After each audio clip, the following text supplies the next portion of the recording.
Welcome back, guys. We are in our workbook today, starting on page 210. So let's take a look.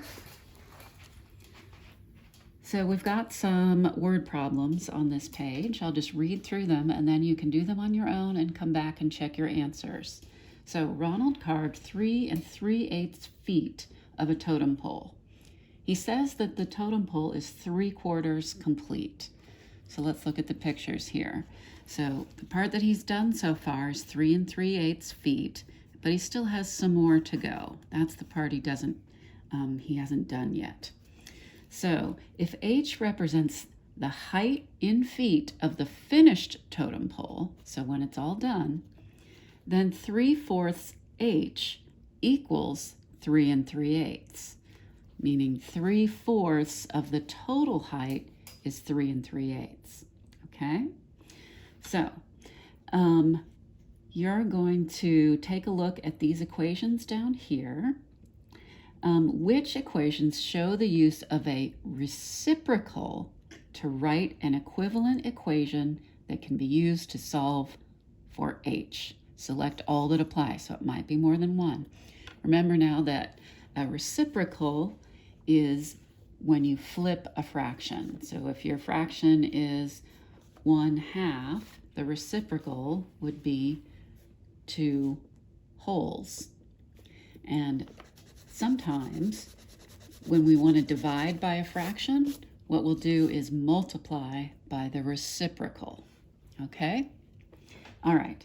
Now use the equation in part A to determine the height of the finished totem pole.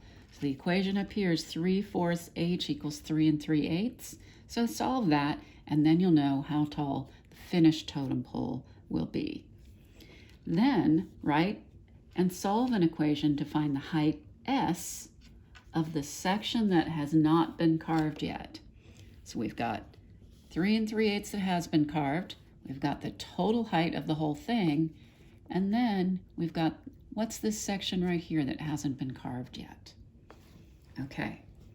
Ronald spent $10.50 on tools and $X on the wood for the totem pole. His total cost for the totem pole is $19.35. The equation 1050 plus X equals 1935. That represents this situation. What is the cost of the wood Ronald used? So X is the cost of the wood. Solve for X. And then in part D, to make the same totem pole with wood that costs Y dollars, Ronald would have to spend a total of $35.19. Explain which property of equality Ronald could use to solve the equation 1050 plus Y equals $35.19, and why that property can be used. Then show how to use that property to solve for Y. So remember our properties, we've got the addition property of equality, the subtraction property of equality, the division property of equality, and the multiplication property of equality. Which one of those would you use to solve that equation and then solve it? Okay, why don't you pause the video right now and then turn it back on when you're ready to check your answers. Okay, let's take a look. So this is the one that works. 3/4 H times 4/3 equals 3 3/8 times 4/3. And when you do that, you get 4.5. So using that equation, you get 4.5. And then down here, what is the cost of the wood Ronald used? $8.85. And then for this one, it's the subtraction property of equality because right now you're adding 1050 to Y. So we know if we are adding 1050 to our variable, we have to subtract it to get rid of it, and we have to subtract it on both sides of the equation. And when we do that, Y equals $24.69. Okay, check your work if you need to. And let's move on to page 211. All right, so this is just kind of explaining some things, making you start to think about some things. All right. The record time for the girls' 50-meter freestyle swimming competition is 50 meter, 24 seconds and 49 hundredths of a second. Camilla has been training and wants to break the record. What are some possible times Camilla would have to swim to break the current record? Okay, so if the record is 24 and 49 hundredths of a second, what could she swim to break it? Well, if she wants to break the record of 24 and 49 hundredths of a second, anything that is less than that will break that record. So when you have a problem like this, the answer is not just one number, it's a set of numbers. And in this case, that set of numbers is anything that is lower than 24 and 49 hundredths. Okay? So this is what happens when we start talking about inequalities. We start talking about sets of solutions instead of just one answer. All right, focus on math and on math practices, please. Be precise. Fran won a blue ribbon for growing the heaviest pumpkin. Go Pam. It weighed 217 pounds. What could be the weights of the other pumpkins in the contest? So this is what we're talking about. If we're looking for, we know that 217 was the highest. What could be the weights of the ones that were not the highest weight? Well, anything that is less than 217. Okay, page 212. Let's take a look. Understand inequalities. So here is a sign. Notice children under the age of 8 must be accompanied by an adult. Under the age of 8. Okay. An inequality is a mathematical sentence that contains less than, greater than, less than or equal to, greater than or equal to, or just not equal to. I am sure that you have seen less than and greater than before. I'm not sure if you've seen these yet. When you put a line under the less than sign, now it means less than or equal to. Same thing with the greater than. Instead of just greater than, if you put a line under it so it looks like that, now it's greater than or equal to. Okay, so that means it includes the number and anything bigger than it, or it includes the number and anything less than it. Okay, so we're going to do some examples of how you can use an inequality to represent a set of numbers or a set of values. Let's take a look at this. What are some ages of children who must be accompanied by an adult? Well, the sign said under the age of 8. So anything under the age of 8. You can show some of the ages on a number line. Sure you could. Here's 8.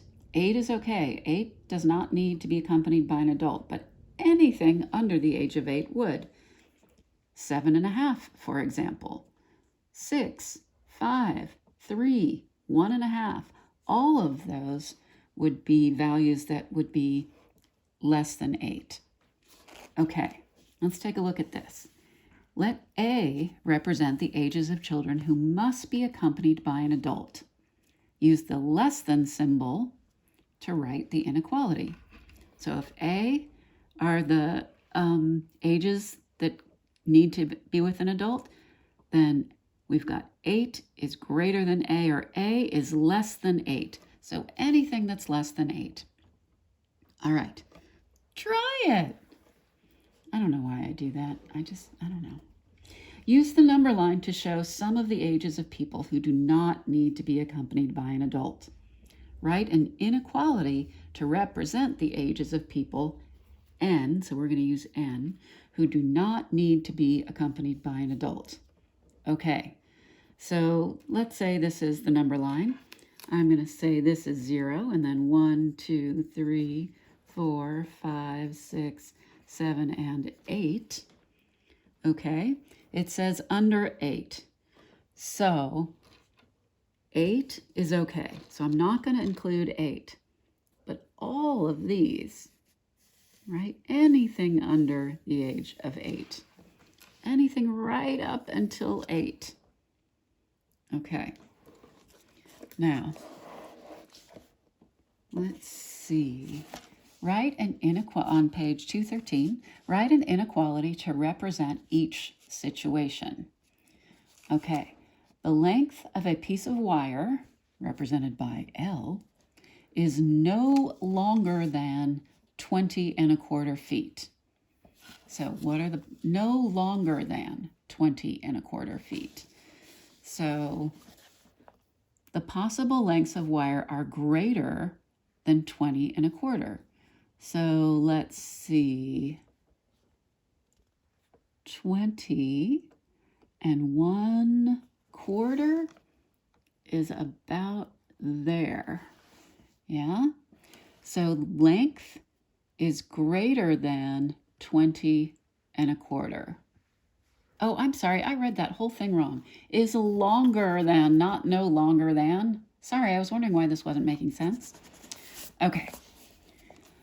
The length of a piece of wire L is longer than 20¼ feet. So, okay. So here's 20¼ feet is about there. And then notice each of these dots, yeah, those are all longer than 20¼ feet. So those could be part of the set included in L.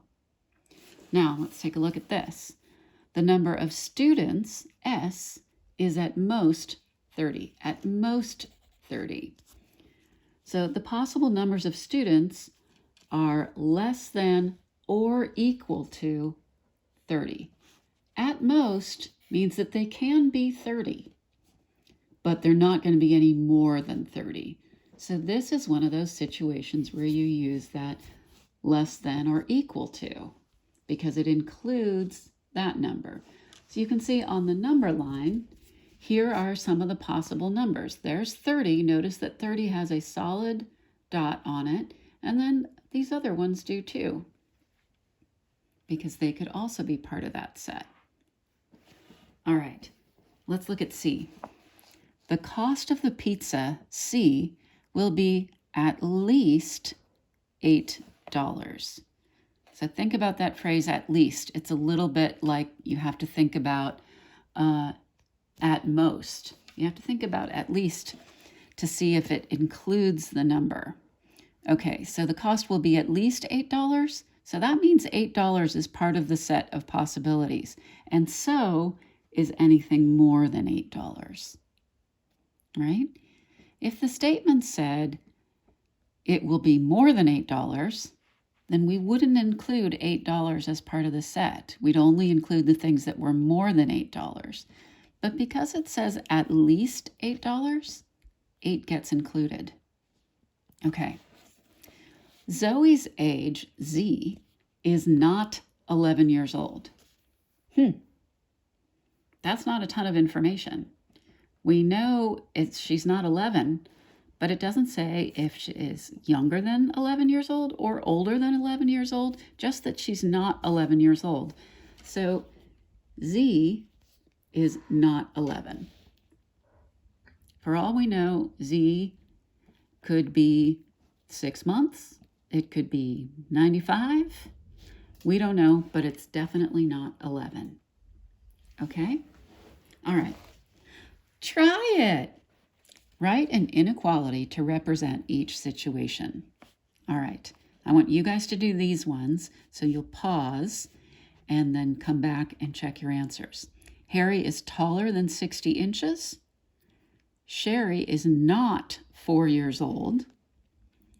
Hank has at least $7.50. You have to really pay attention to words like taller than, not, at least. Okay, pause. And let's check those answers. And, sorry. Okay. Harry is taller than 60 inches, so H is greater than 60. Sherry is not 4 years old, just means not equal to. Hank has at least $7.50. So K is greater than or equal to $7.50 because it's at least. So he has $7.50 and he might have more. So you got to include that $7.50 with the or equal to part. Okay? All right. We will talk some more about inequalities in the next lesson. I hope that's making sense to you guys. As always, it's fun to talk to you in the small group meetings. Keep bringing those questions to them. And also feel free to leave questions in the comments below or in email form to me. All right, you guys, I'll see you soon. Bye.